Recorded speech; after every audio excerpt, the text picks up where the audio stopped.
Good morning, British and American culture students. This is a quick little review, okay? You could go back and watch all of the lectures in full, and so I'm not going to repeat too much what I've already said because that's a bit of a waste of time. But what I am going to do for you is sort of do a little checklist of all the main things that we've talked about so that you don't miss anything big. Here and there, if you didn't read the textbook well or make good notes, you might miss something, but I have sort of compiled a list here of most of the major concepts, events, people, and ideas that we've talked about in the class. So, first thing, before I start, tomorrow is the midterm test.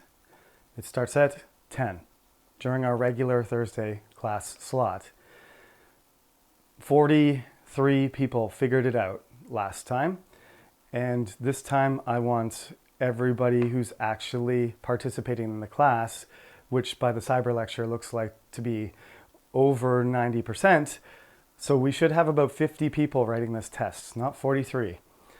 I got a message today from a student that was submitting their form too late every time. Let me be clear one more time. The form is exactly 10 minutes long for a quiz. If you hand it in 1 second late, it doesn't accept it.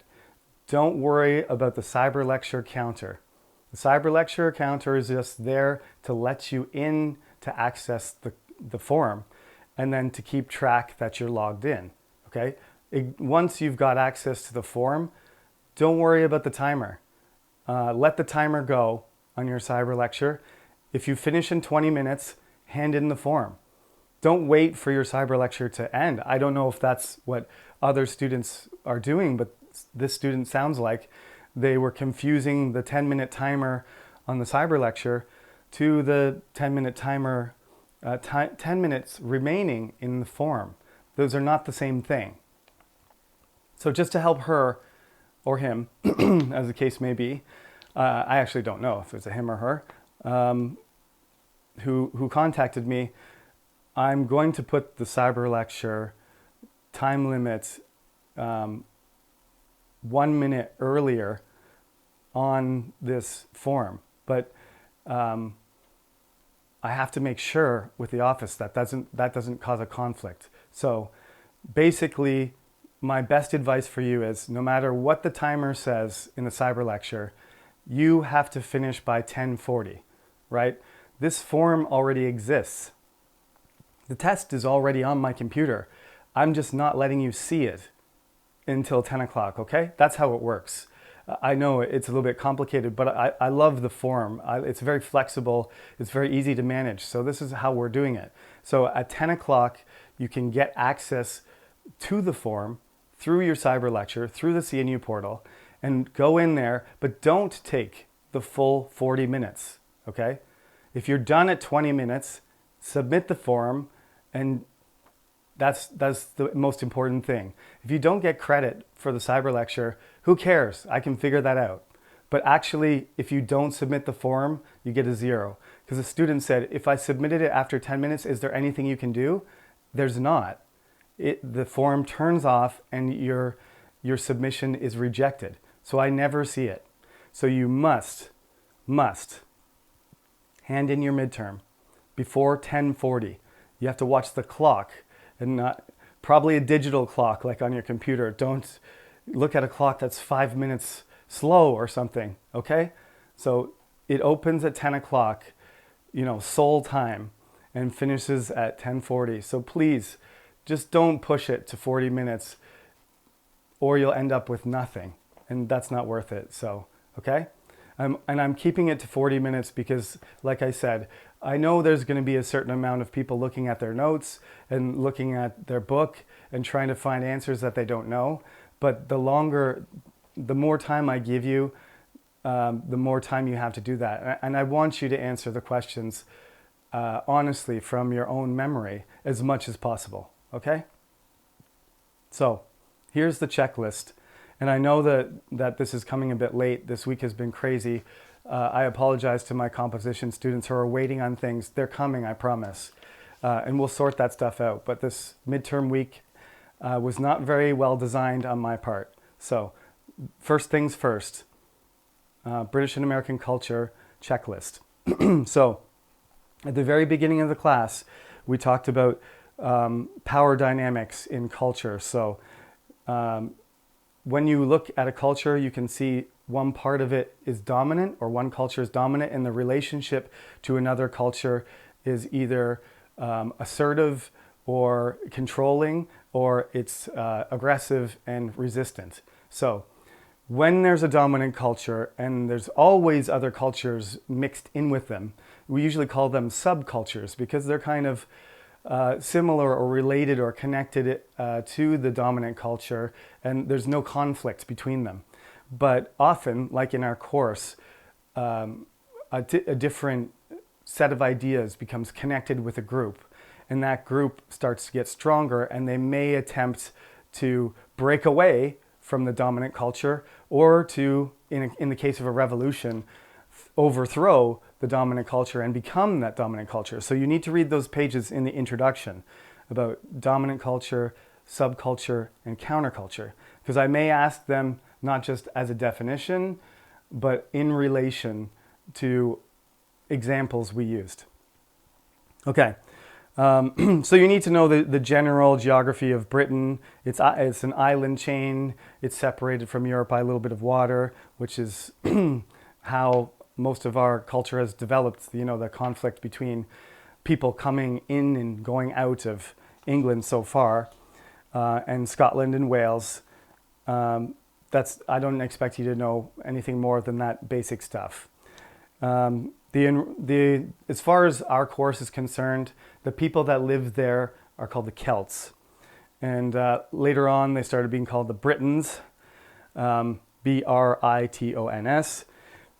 Don't confuse that with the Romans who come, and then there's a small group of Romans that affects this Celtic culture, and we call that culture Romano-Britain. So first we have Celtic people moving into the islands and developing a culture that's similar to northern France and the Netherlands and nearby. And we call those people the Celts, and you need to know a little bit about them, why they're important, what they contributed.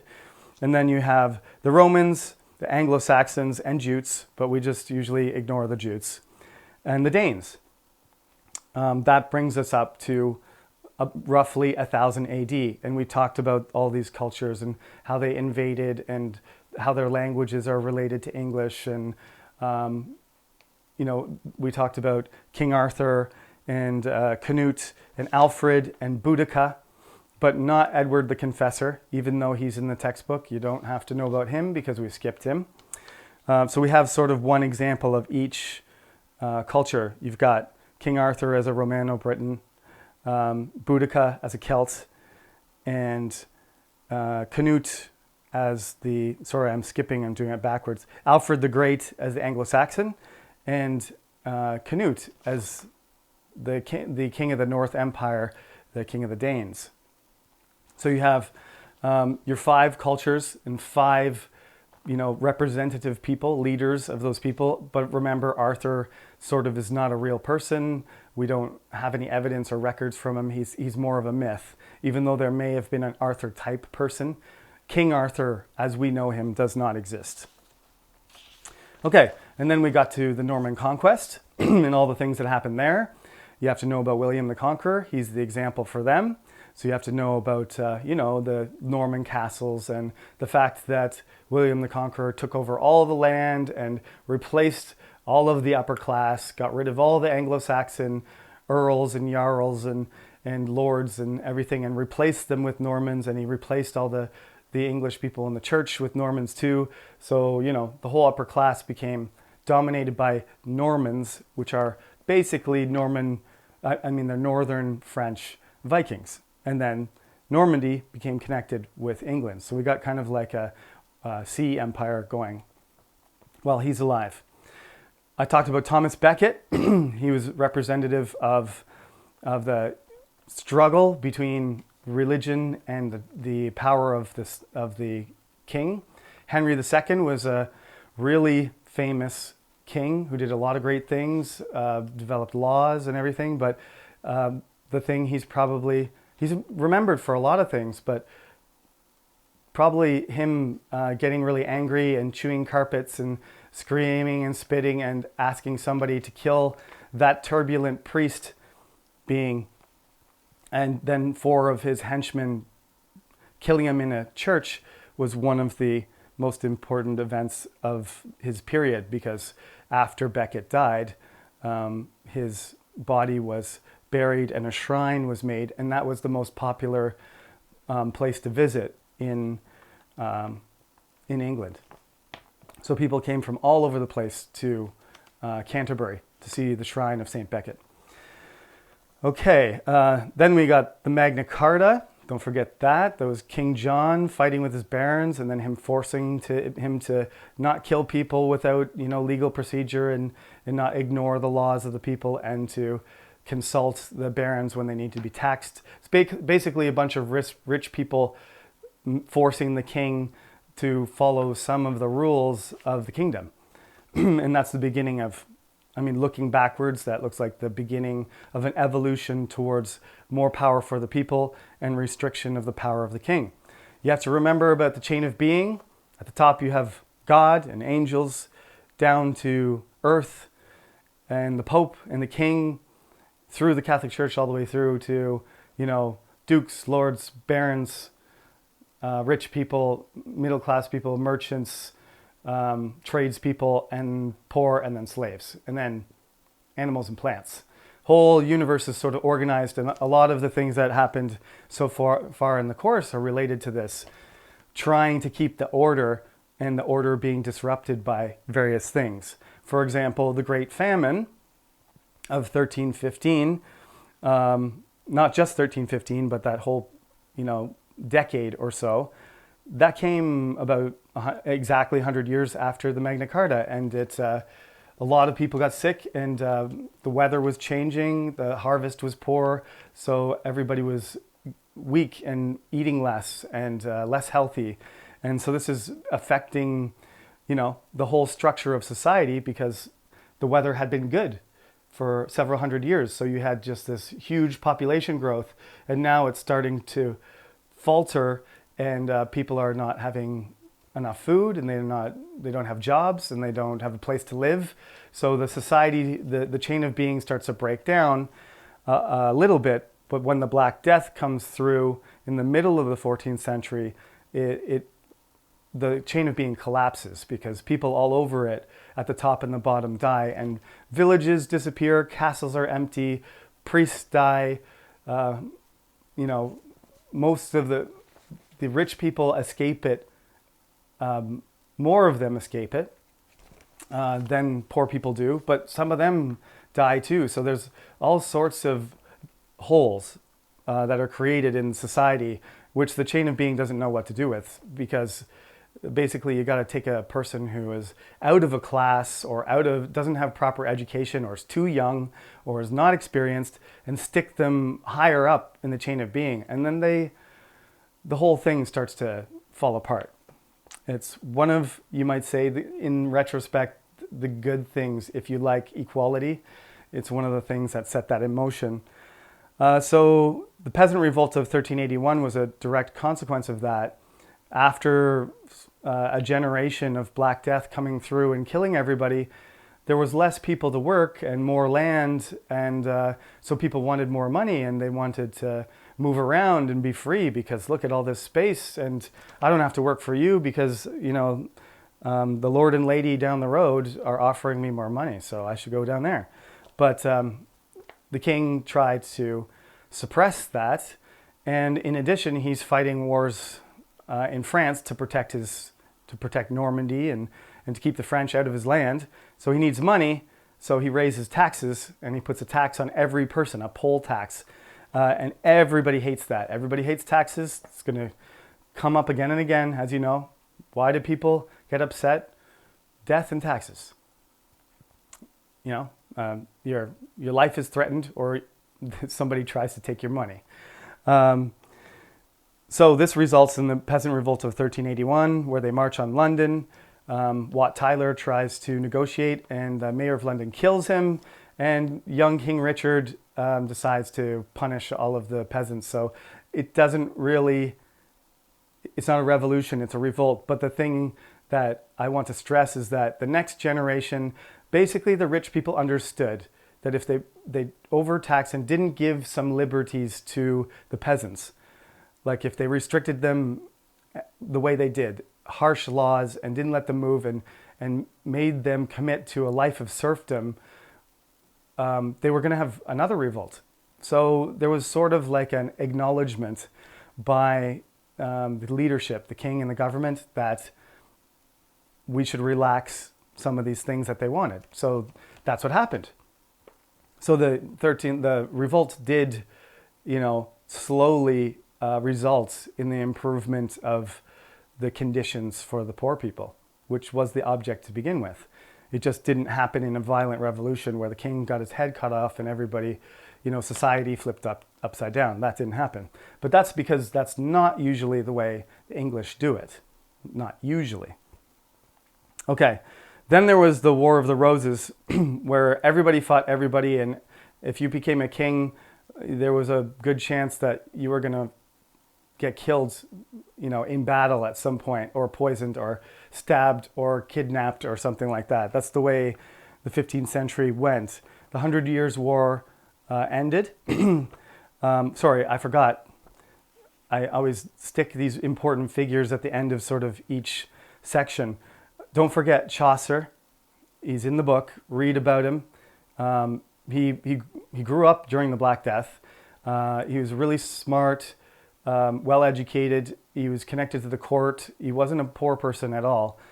He was a member of the upper class, well-connected person, and he wrote various things, but especially Canterbury Tales, where he gives you a window into what it was like, a sort of a cross-section of what 14th century people were like. So you get to see different types of people in their jobs, and what the stereotypes, at least, of that type of person were.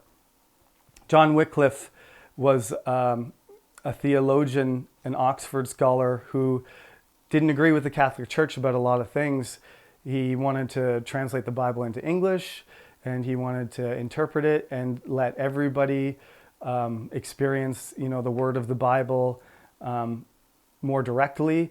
He didn't like the hierarchy, the Pope in Rome, and then his representatives, in Canterbury and York, and all the way down to, the poor people. He didn't like this structure. So he was kind of a prototype of Martin Luther, or John Calvin, or a lot of the other people that came later. But he was alive at the same time as Chaucer during the Black Death. And that's when he wrote these things. Kings don't like when you say, well, everybody should be equal, because the king is not equal. So he or she is not going to be super in love with the idea of, let's just flatten society. Instead of having this chain of being, let's just have all people are people. Kings are never going to like that. Okay, moving into the 16th century. This is getting pretty long, this checklist. Henry VII, at the end of the 15th century, stabilizes everything. Henry VIII took over. You got to know about him. I'm not going to explain about him because I explained about him a lot. He died. He changed the church. He started the Reformation in England, created the Church of England. His son took over from him, Edward. He was Protestant, tried to make the church more Protestant, and then he died. Then his oldest daughter, Mary, who was the daughter of the Princess of Spain, Queen Catherine of Aragon, she obviously was super Catholic. And so she wanted everybody to be Catholic, or she thought actually they would probably go to hell. So the best thing to do with them was make them Catholic, whether they wanted to or not. And if they didn't like it, burn them or put them in jail. So she's not very popular. Most people didn't want to go back because basically Henry VIII took all the land and gave it to all the rich people. Rich people didn't really want to give their land back to the church. They kind of liked it. So there was more than just a religious reason there. They had personally gained from the Reformation. So they were not enthusiastic about giving that up just so that Mary could have her Catholic Church again. The Protestants are Anglicans, but they split. The Church of Scotland is Presbyterian, and then you have these super Protestant people called Puritans. And we'll leave it at that. That's in the textbook. So you've got sort of Anglicans in the middle, Catholic is Catholic on the right, and then farther left are these Scottish Calvinists called Presbyterians, and the Puritans, who have some similar ideas, but they really don't like each other that much. All right. And then, of course, you got Queen Elizabeth doing all kinds of things. You have to look that up. As Queen Elizabeth finishes her reign, going into the 17th century, we got these problems, right? The 16th century problems. Sovereignty, which is related to money, foreign policy, religion, and local versus central control. Plus, I said, remember, leadership is a big factor too. Queen Elizabeth handled it. King James handled it. Charles I couldn't. But they all had similar problems. Just the problems exploded because actually Charles, as I said, was a bit of an idiot. So he's kind of like, there is a bear there, but the bear is not attacking me. So I'm going to poke it with a stick until it attacks me. The bear being Parliament. And I never could tell you all the details, but basically every chance he had to compromise, he didn't. And when he wanted to compromise, the parliamentarians didn't. So he was always off. He was indecisive when he should have been decisive, and vice versa. Much unlike his great aunt, Queen Elizabeth, who always seemed to be indecisive at the perfect time. And when she needed to do something quickly, she just did it. And it was always right. Her timing was amazing. Her great nephew, Charles I, worst timing ever. All right. Yes, so at the end, just before James comes around, the Spanish Armada comes and they have a big war. They sink all the ships. England believes that it's got God behind them. They have a destiny.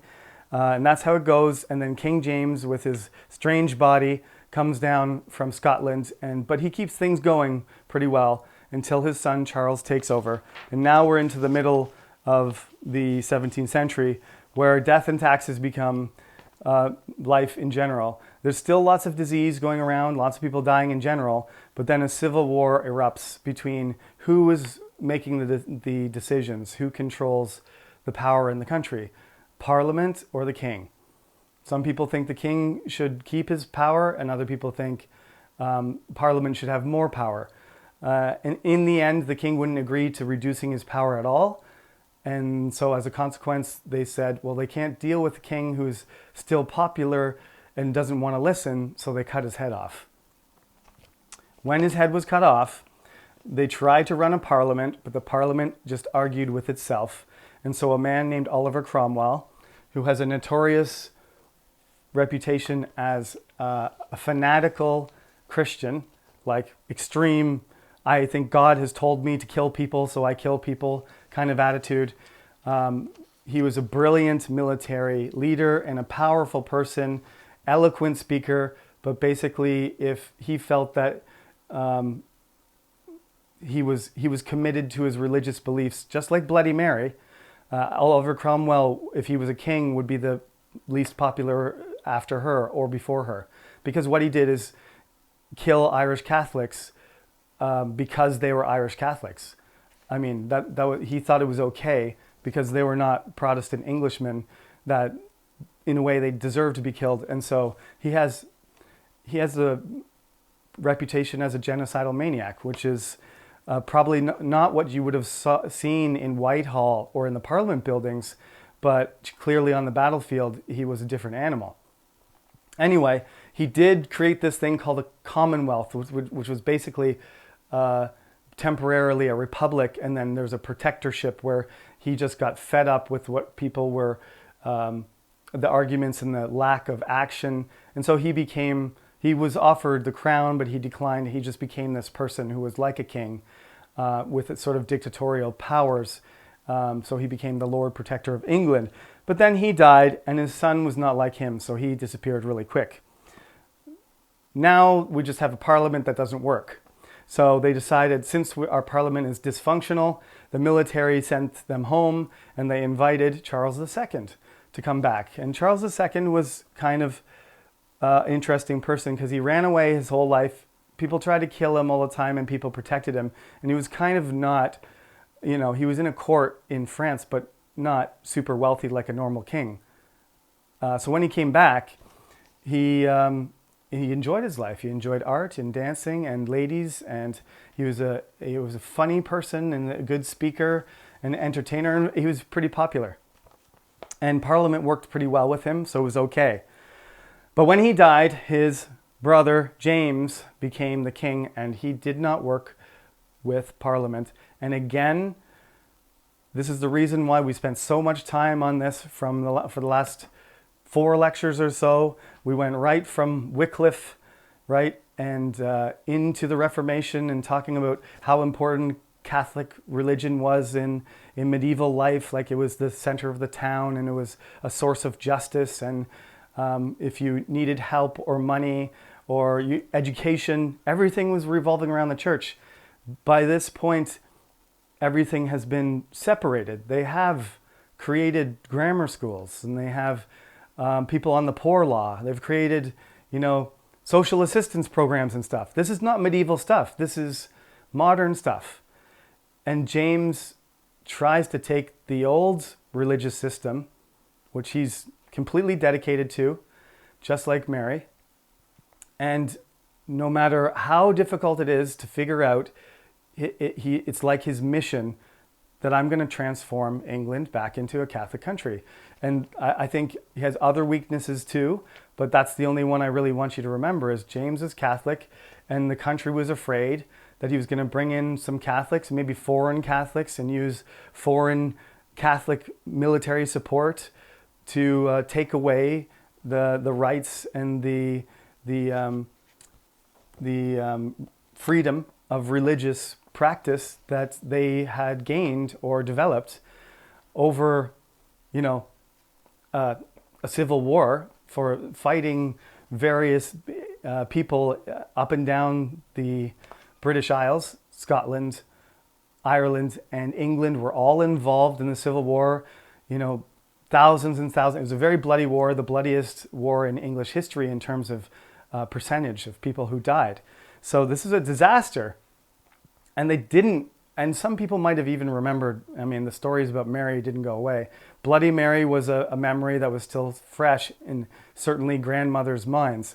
So when this king, who had an army and had the support of Parliament, started replacing people with Catholics and doing things that were suspiciously similar to the way France was as an absolute monarchy in a Catholic country, they decided to ask William of Orange, the stadtholder of the Netherlands, and his wife, who was James' daughter, to invade. But really, it was just like an open, we'll leave the door open and you walk in here, and once your army's here, it'll be too late. And that's what happened because James sort of lost his nerve, didn't prepare himself, and he couldn't really believe, I think, that his daughter and his nephew, his son-in-law, his daughter and his son-in-law, William and Mary, would take his kingdom. But they did. Again, partly because of religion, because William only cared about Protestantism. And he wanted to stop Louis XIV from taking all of Europe and becoming an emperor, a Catholic emperor. That's basically William's main mission. And when he came to England, he got another kingdom. So he was a stadtholder of Netherlands, and he was the king of England, and his wife was the queen of England. And then he built a bigger army with lots of money, and they did stop Louis XIV.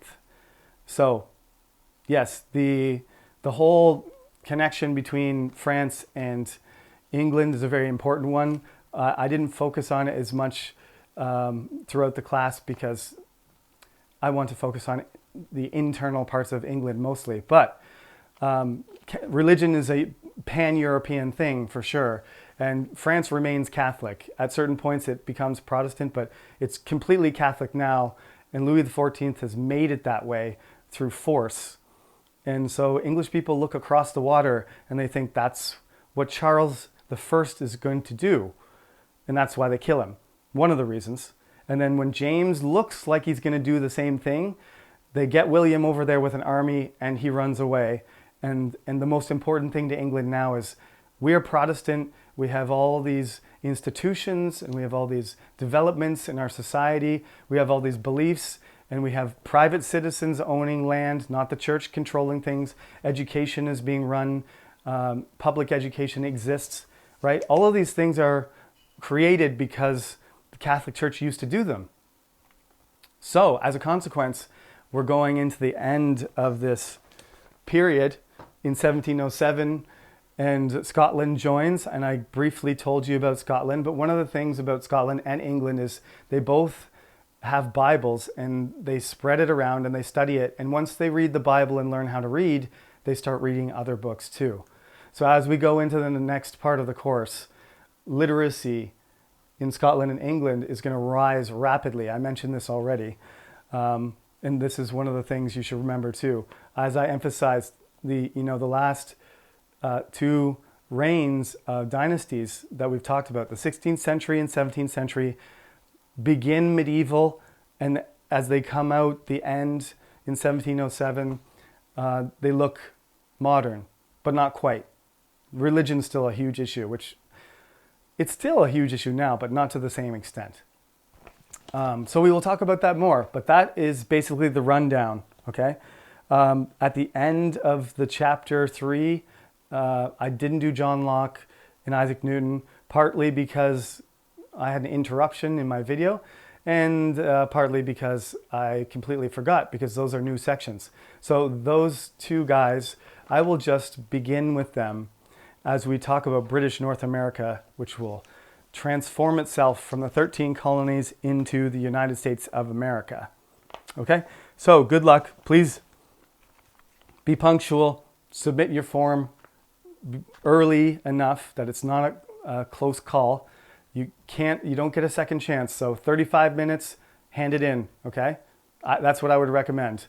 If you make a mistake, there's not a whole lot I can do to help you out. So please make sure your internet connection is good, your computer's ready to go, you sleep well, study hard and sleep well, and that you complete the midterm with plenty of time remaining, okay? Remember, there's 30 multiple choice and there's 2 short answer questions at the end. So the 30 multiple choice is meant to take you about 20 minutes. Don't take too long on them. Don't go, like if you have time to go back and review, fine. But basically you should blow through the 30 multiple choice questions as everybody usually does. And then you should take 10 minutes to write 2 small paragraphs about the questions I ask you at the end. And this is because I want to be able to see that you can actually express things to me. I know your assignments have already been handed in, and I'll have to get back to you. After the midterm grades come in, you'll get the grades for your assignment too. Okay? And I think that's all I can say for now, except for good luck. And I hope this little checklist helps you organize your last minute studying. So you should have been studying already, but maybe you can just sort of check things off as you go. Oh, I missed that, and just read up on that thing. But you should be ready by now. And take a look at your old quizzes too. Okay, thank you everybody. See you tomorrow. I hope everything goes well. I'm really anxious as you. I want all of you to write it and complete it and do well. So I'll be seeing you on a video lecture this weekend. Take care and good luck.